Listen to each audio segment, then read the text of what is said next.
Thank you for joining us today on our panel on adaptation. You may have noticed today that adaptation is something all of us need to be thinking about these days. I took the northern line up here from Tooting, and believe me, I was wishing we had a bit more air conditioning on that line. But I was appreciating that in Wandsworth, where I live, they planted a lot more trees, so I was able to walk in some shady areas there. And then when I got to South Kensington, having appreciated the air conditioning on the Circle Line, I took the subway, which was fantastic and kept me out of the sun on the way here. So this is real, and it's affecting all of us now, and it's something we need to be thinking much more about. My name's Laurie Goering. I'm the extreme heat editor, the first in the world, for Climate Resilience for All, which is an NGO that's working on building a resilience to extreme heat, particularly for women. It's hot enough for me here today in London, but my colleagues have just come back from Delhi and from Ahmedabad, where it's been very, very hot, and where women who work in industries where they're using fire as part of their work in brick kilns and manufacturing bangles and this kind of thing are dealing with temperatures that are 47, 48 degrees with very, very little relief at night. And you can imagine the impacts that's having on their income, because customers are not out, they can't work as long of hours. That's a huge pain. They're having huge health impacts, and they need treatment for those, even while their income is lower. There's mental health impacts as well, something I know David's worked on. And heat is playing out in so many different things, in food supplies around the world. When it becomes too hot to do agriculture outside, or your seeds don't grow in the way they need to anymore, this is a huge challenge on so many fronts, extreme heat. And that is just one thing that we're trying to adapt to with very little money, even less than is going to mitigation that we've just been hearing about. So this is a massive thing that we need to figure out, and we need to figure out very quickly, because the impacts are not the ones we were told many years ago when I started writing about this. We're going to impact our children and grandchildren. They're affecting all of us today, and they will increasingly, because of the kind of things that we saw in the opening session about the temperatures that are coming and the other impacts. So let me introduce our speakers today. Just here immediately to my right is Macenje Mazoka, who's the High Commissioner for Zambia. Next to her is Sally Uren, the CEO for the Forum for the Future. Next to her is Emilie Beauchamp. She is the lead on monitoring, evaluation, and learning for adaptation in the resilience program at the International Institute for Sustainable Development. Is that right? That is correct. So many acronyms. I'm trying to get rid of this as much as possible. And finally, Sir David Nabarro, who is the co-director and chair of global health at Imperial's Institute of Global Health Innovation. We have time for hopefully a couple rounds of questions, or at least one, but we want to save time for questions from the audience as well. So please do be thinking as we go along if there's anything you'd like to ask, and have those ready when we get to the point. I wanted to put my first question to Macenje. We were just talking about heat, and you're seeing drought too in southern Africa that is just brutal for all kinds of farmers, workers, for your income, and big questions. So alongside all these other impacts on agriculture, you have a new adaptation plan though that's been come up with. What was it like developing that? And what are you going to need to really put it into action, which is really what we're talking about here at London Climate Action Week? Thanks. Do I need to take a handheld? First of all, thank you for the invitation to come here and engage. It's a pleasure, and such a critical issue for our time. Zambia is in the middle of a horrendous drought. We have major food insecurity issues as a result of the drought. We've lost about 1 million acres of our crops, so we are extremely challenged. The adaptation plan that Zambia has been developing over time, but obviously as these challenges, the global challenges, the climate challenges, continue to increase and never seem to go away or let down, then we have to mainstream it. So some of our key lessons over the years in developing it have been the importance of stakeholder engagement. So to make sure that we bring the right players to the table so that there is not necessarily consensus, but consensus to a certain degree in terms of understanding what the key issues are for the country, so that there's alignment in terms of what needs to be done and how to mitigate the risks that we have. Data collection and management, that is another key effort. It was actually mentioned by our previous panelists, how important it is to have data to be able to make informed decisions, to be able to forecast, to be able to plan more effectively from a more knowledgeable standpoint. Institutional coordination. That was a big one as well, making sure that we work not just with one ministry. We're very fortunate. Our new president, who came in about 2.5 years ago, created a new ministry called the Ministry of Green Economy. I think it's the first time that Zambia has had that ministry to really focus on these key issues. So ensuring that they don't necessarily work alone, but they work with agriculture, they work with all the other kind of cross-sectional ministries that are where their key touch points. Capacity building, that's a huge one as well. Training, development, getting in the technical know-how, the technical ability, that cross-pollination of ideas that can really help on the ground.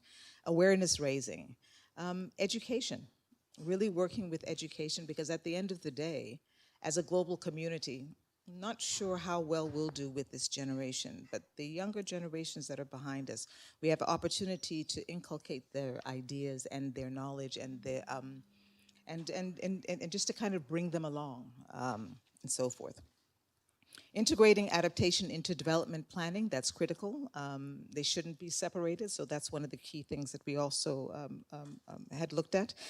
And funding and resource mobilization, that's probably one of the greatest challenges that we might have. You know, how do you pay for all of these interventions? It is a big challenge, particularly for developing countries. Small nations, you know, particularly because we're oftentimes not the culprits in terms of industrializations. We don't have those types of, emissions, you know, to the same degree that the quote-unquote global north might be, but yet we have to pay such a high price. So how are those efforts funded? Monitoring and evaluation, local knowledge and practices. We have a lot of practices that, you know, some of our people may adhere to that are not necessarily well reserved or beneficial to climate. One of the major challenges we have, I always bring this up, is our local farmers or our rural communities tend to chop down trees to make charcoal, they call malasha, to be able to cook food and to sell. Difficult to have that conversation with someone to say, you know what, you're affecting the environment. They say, but I have to eat.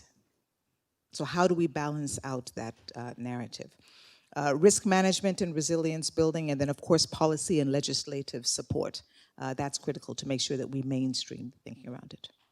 No, I mean, it's really a lot to take on at once, isn't it? You know, you need money, you need buy-in, and you need all of this coordination that's never easy, particularly when, as we were hearing earlier, you don't always have the depth of people in place to be taking that all on at once.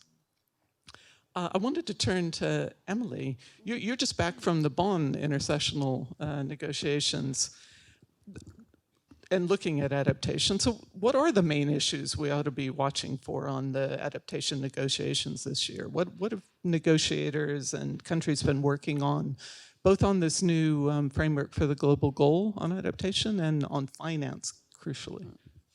Thank you, and thank you so much for inviting me here. It's quite appropriate because I see there's a countdown in front of us with the time, and I find it's great because it's very illustrative of the fact that we are in a countdown to advancing adaptation.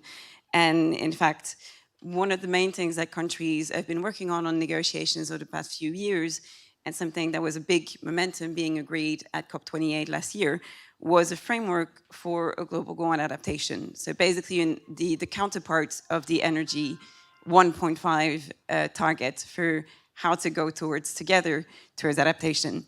And this is important because it brings balance. It's supposed to bring balance between adaptation and mitigation. And I'll do a little wink to our first panel on the just transition, that not many speakers actually talked about adaptation along with energy, and adaptation should be also part of the just transition.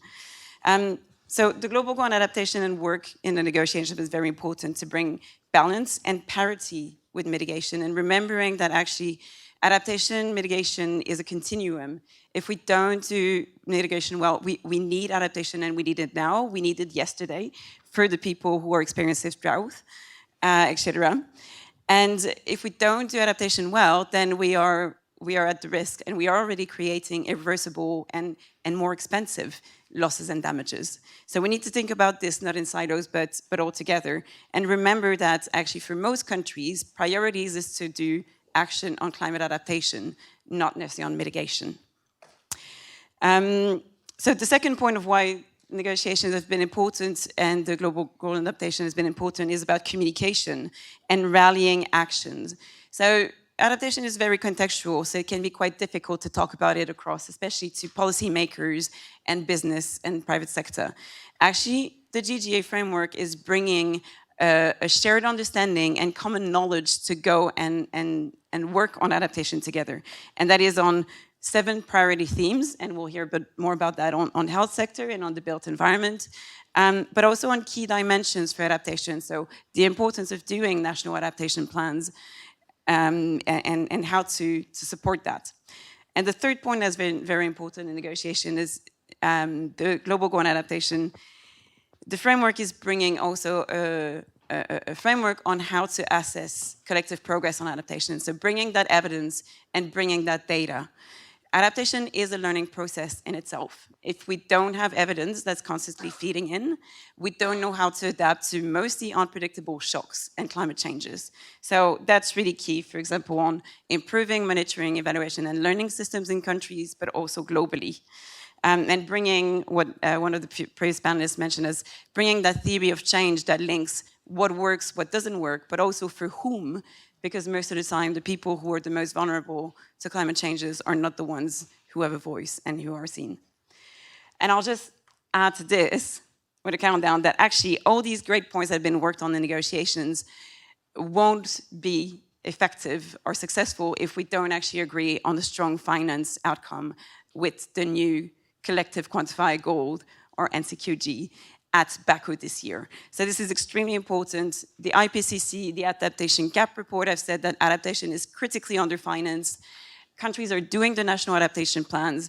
If you want data, in 2021, 129 of the 154 countries, developing countries, that have signed off to the Paris Agreement are working on their national adaptation plans. So what's the blockage? The blockage is finance. So I'm gonna pass on to other colleagues and also do a cheeky give a bone, or actually a challenge to our next panel of negotiators and advisors to negotiations to say, how do you see that Baku and the NCQG and other negotiations will actually provide that transformation of the financial system that is needed and the signals for the private sector and other actors to actually invest in adaptation? I love that it's not only all these topics that are interlinked in finance so important, but we're actually going to interlink the panels even more, which is terrific. The next question's for Sir David. If you, we're going to have to share these around a little bit because we don't have quite enough. Sorry for that. Yeah. You're working a lot on food and food security, and those impacts that we're already seeing on food and food security are going to impact all of us and our health. How are the efforts to build resilience in food systems going? The kind of things that we've been seeing, come up the agenda at the COPs, and what threats do we face if we get it wrong or we underinvest in this? Thanks very much indeed. Hello, and delighted to be here. And I work part-time just up the road at the Institute for Global Health Innovation in Imperial. But the other part of my time is in a foundation in Geneva called 4SD. And in 4SD, we have been part of the focus on global food systems really now since 2018. First thing to say is that in most countries in the world during the last 3 years, poor people have been finding it harder to purchase and consume the nutrition that they need than they did, say, 5 years ago.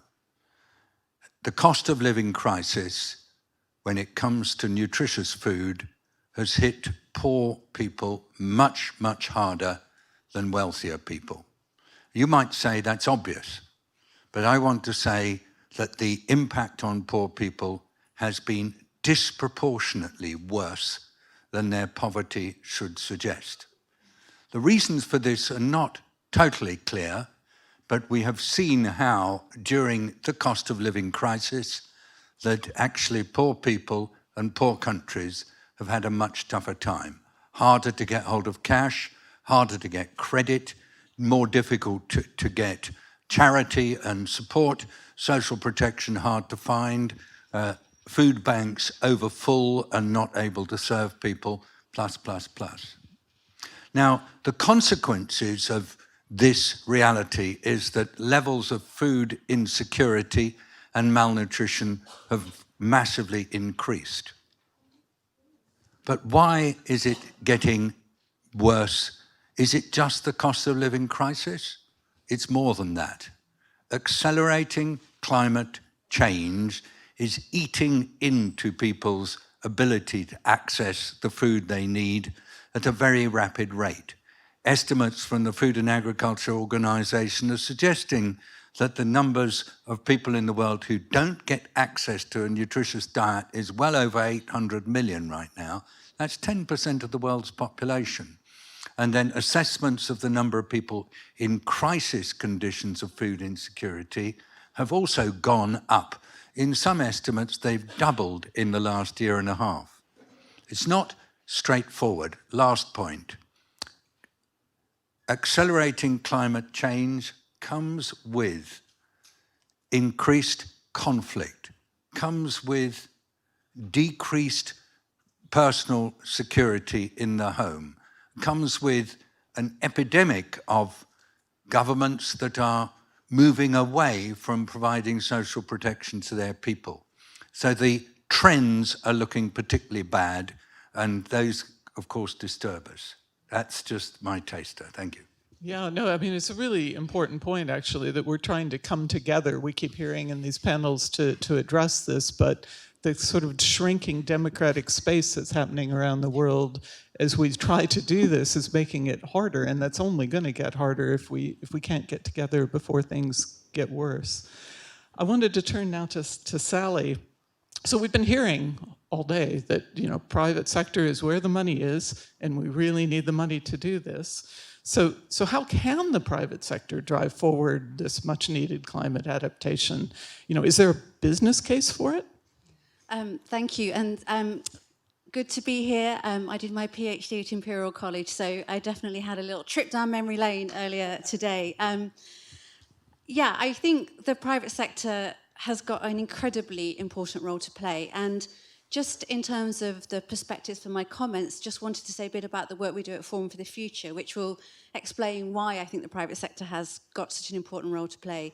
So we're a sustainable development non-profit. We operate here in the UK, in the US, in India and Singapore. We are tiny compared to many of the organisations in the room today, but we have a very big ambition, and that's to accelerate transformation. We used to say to a sustainable world, we talk about a just and regenerative world.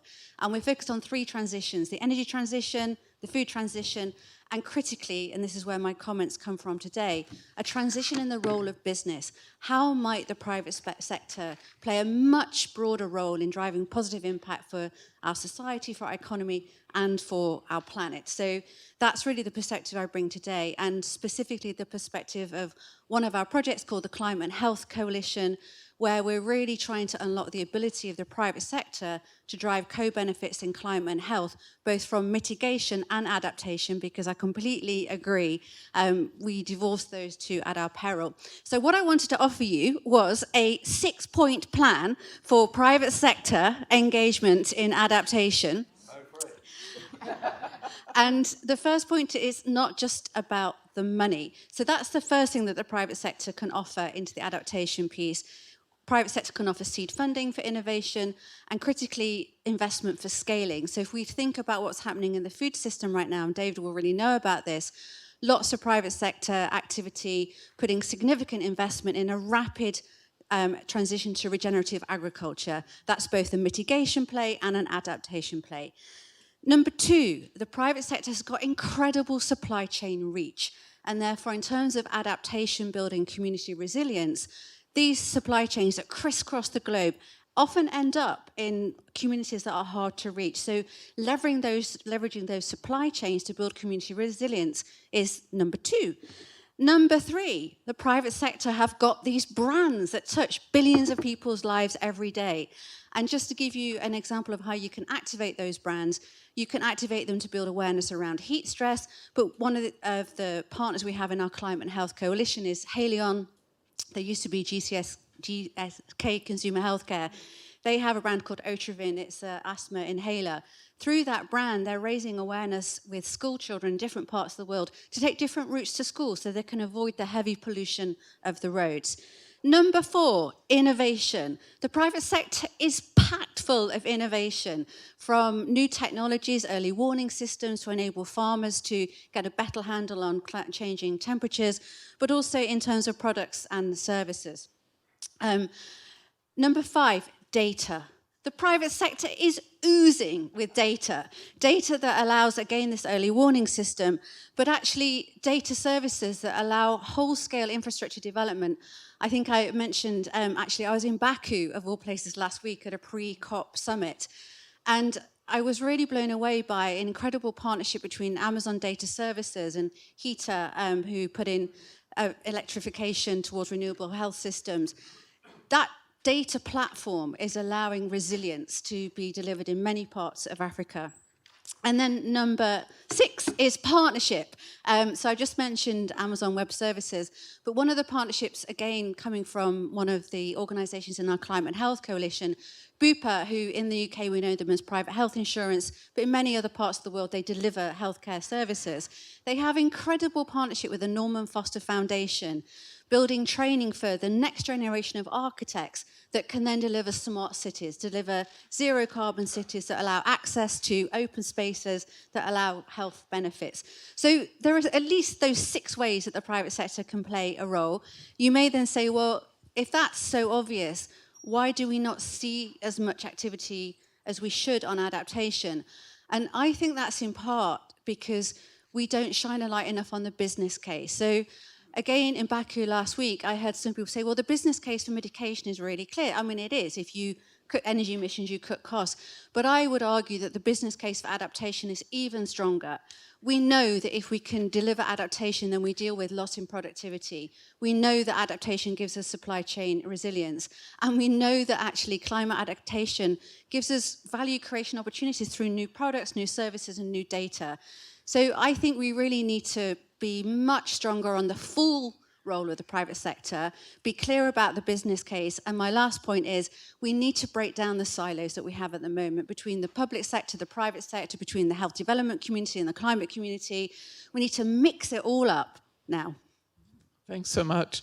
You're right. You know, innovation really is the interesting thing. I think that all of us are seeing and talking about, but at the same time, you have these massive barriers that we're trying to innovate around, not just with finance, but other things. So it's really helpful to hear that there actually is a business case for adaptation, because you so often hear that there isn't. That mitigation is, you know, clearly something we can fund, but adaptation is much harder. We need to move to the Q&A now. I'll take a couple of questions and we'll see how many we can get through, but sure. There and there. If you want to direct your question to a particular person, please feel free to do that. And if I can ask you to keep them short so we can get in the most possible. Super, thanks so much. And I completely agree on that collaboration point. So I'm Pauline Lowe from Zurich Insurance. And as a 150-year-old company, building resilience and adaptation is central for our ability to be able to manage that risk. And we talked a bit about transition and the need to plan, and now we also have a lot of legal obligations on transition planning, which is great. You mentioned also adaptation plans. Do you think we're getting to a point where we also need to have adaptation plans for businesses? And do you think that should be a part of transition planning or rather than a standalone agenda item? Thank you. Take the other question first, and then we'll try to answer them two together, so you have a minute to think. Hi, thanks. I'm Ed King from GSCC.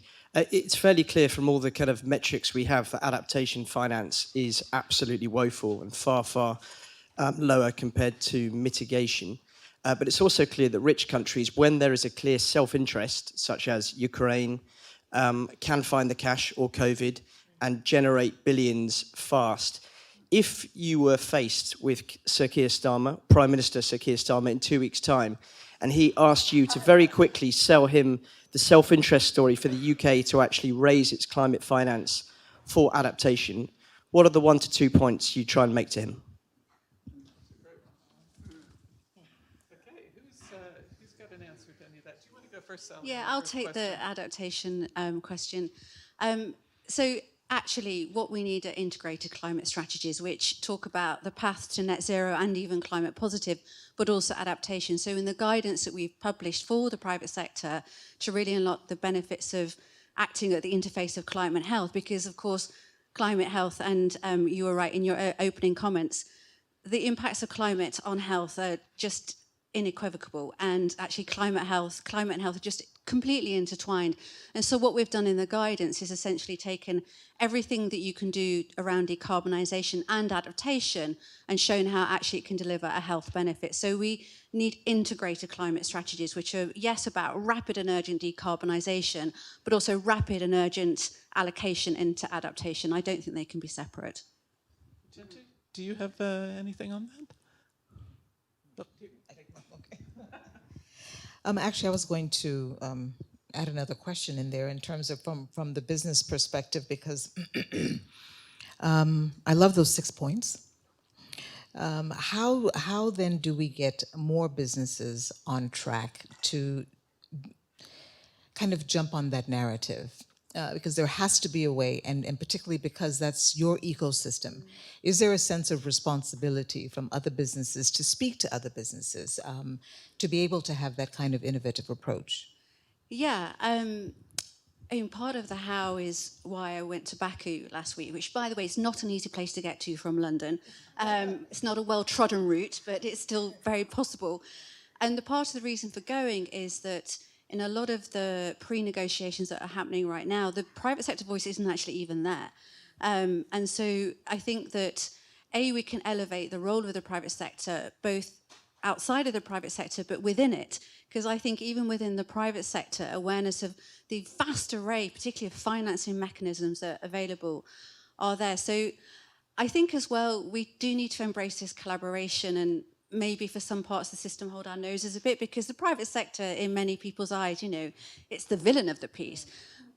And arguably that is true. But right now, we need to really optimize engagement and be open to crossing divides and be open to new forms of relationship, and maybe to let go of prejudices that have held us back. Emilie, and go ahead. And perhaps it may be a collaborative approach between the private sector businesses and development banks? Yes, Very I was good. wondering that actually, yes. Couldn't agree more.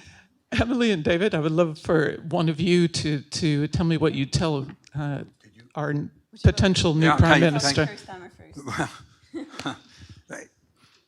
I mean, just remember, Sir Keir, that this climate change is accelerating faster than any of us thought it would. Little did we realize that we would be experiencing these extremes of weather all over the world that we're experiencing now. And don't think that it's just heating that's going to come along. We're also going to get flooding. We're going to get extreme cold. Basically, the weather systems are going to become more and more unstable. And for poor people, it really is an absolutely massive rod on their backs. So we need to protect them with better insurance. Thank you for raising that. But also with social protection schemes. And so we know, Sakir, that you've got a treasury that is very light on resources, but you've got to protect poor people because they're hurting them more. And it's not just poor people in Britain, it's a whole world that needs to be able to protect itself. So acceleration, poverty and protection, and if we don't do it, the consequences are very hard indeed to predict, but they will be bad. Emilie, what would you have to say about that? I will in go climate into the finance? very similar lines and say, dear Sir Stammer, it's important to remember that adaptation and climate impacts are localized, but are also transboundary. So whatever happens in another country, even if we don't see it, we don't feel it immediately, it will ripple effect, and it will ripple effect up to here until your national and local jurisdiction. So vulnerability elsewhere, vulnerability means instability. It means when it escalates, it means insecurity. This is bad for peace. This is bad for livelihoods. This is bad for business. This is bad for the world. So we need to act now. This is already too late. We have solutions. We have a 6-point plan. So honestly, there is very little disincentive to do that, especially when businesses are supposed to be doing the most of the work. If I may, I'd say, dear Sakir, please read my article that I wrote in ED that I published 2 weeks ago, which basically says, let's think about the UK as a living system. Imagine that, a set of interconnected parts of food systems, health systems, energy systems, and let's ask, how might we configure policy, subsidies, taxes to enable the UK to function as a living system that will enable people and planet to flourish into the long term? Because at the moment, our policies, our taxes, our subsidies are doing exactly the opposite. Is there anything he could do to make your life easier in Zambia? More collaboration. We do have a very strong relationship with the UK government, but of course, I think taking much more of a collaborative approach in the sense of solving the problems together, where we take much more of a leadership role in terms of understanding what our needs are and where we need the intervention. Assistance, as I mentioned earlier, from a data perspective, having access to data that where we may not necessarily have. Technical support, again, brilliant universities here, research, access to research in terms of technology around new crops, what are the more resilient crops, how do we look at ways in which our agriculture can sustain this inevitable tragedy that we're all undertaking. So those kinds of things. And also just stronger people-to-people relations also helps. And maybe even just to kind of touch upon the health aspect, you're the health expert, but raising the issue to him around the health concerns around climate, what that does is increases your contribution to the national health system. It increases, the budget that needs to go in. So if we can invest up front, we can save money in the long run, at least mitigate some of that financial risk. And I would just want to build on that saying, and remember people's mental health is particularly stressed by changing climates. Imagine you're a farmer and you've had your 5th drought in succession, or imagine you're a health worker and you can't get to your clinic in order to treat your patients. It's insanely frustrating. And this is something we're beginning to understand more and more just down the road. Absolutely. I think we have time to squeeze in one last quick question. You've got it in the back.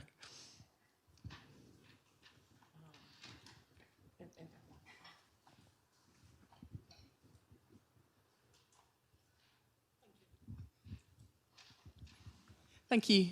I'm Bethan from the Zoological Society of London. I wanted to bring nature back into this conversation a little bit. It's been fantastic to hear about intersections between business and policy and adaptation, but there hasn't been much talk about ecosystem-based adaptation and its possibilities. we've been working really closely, I know a number of people in this room have, on the GGA, and the fact that it has an ecosystem-based target is fantastic. But it's often very easy for EBA and ecosystems writ large to be completely forgotten from conversations when we're talking about adaptation and resilience. So this is more of an open question to the panel about what you think about the role of EBA in national contexts and also in the broader negotiation space. And then in addition to that, I just wanted to make the point that the role of adaptation isn't just limited to this conversation we're having within the UNFCCC context. If we look at the new global biodiversity framework within the CBD, there are many targets within it, but one of them is specifically on adaptation and resilience and climate. So if we tick the adaptation box within the UNFCCC, we're also ticking it within other global commitments. So just some comments for thoughts from the panel. Thank you. Yeah, I think we've made it really increasingly clear that climate and environment are so, and nature is so closely tied up that failure to act on one of those is going to lead to problems in the other, and we can't do them separately or alone. Would anybody like to address that? Well, I've been asked to first explain the acronym of the GGA and to just link back to the fact that what I was talking about a bit earlier, the global goal on adaptation and this framework that includes a thematic target on biodiversity, on health, one of an infrastructure, is basically the equivalent of the mitigations 1.5 degrees. So I'll let someone, if you would like to answer first on biodiversity. And Just, I made the mistake. We should always talk about climate action and action for biodiversity almost in the same breath, just as we should talk about mitigation, adaptation, and resilience in the same breath. Thank you for making the point. Oh, sorry. You go first. Well, mine will be brief. Just from a thank you for that question in terms of nature. I mean, our country, we're endowed with so many wonderful wildlife species that are directly also impacted by climate. So we have issues of changes in migration patterns, competition for resources, sometimes as basic as water when there are droughts between man and those which particularly live in our rural areas. So we have real bread and butter challenges, that are also impacted in terms of nature, plants, animals, etc. So. Thank you for the reminder. As an ecologist by training, I tend to not mention nature because it's just so intrinsically linked into planetary health, human health, and so on. What I would say in the plug for the guidance document on taking action on climate and health, we've got a whole set of actions in there on how we can restore nature in ways that drives public health benefits, that drives climate adaptation. And we do our very best to try to link all of these actions, because the more that we understand the world as a set of interconnected systems, the more we can find those very high leverage points. Soil health is a great one that delivers multiple benefits in multiple systems. So nature is at the heart of that, so thank you for the reminder. And thanks to all of you. Do you have a last comment, Emilie? I was just going to say also thanks for bringing it up, and that it's important to also remember that we have a double COP this year. We have Baku, the climate COP, but we also have the Convention on Biological Diversity, the CBD COP.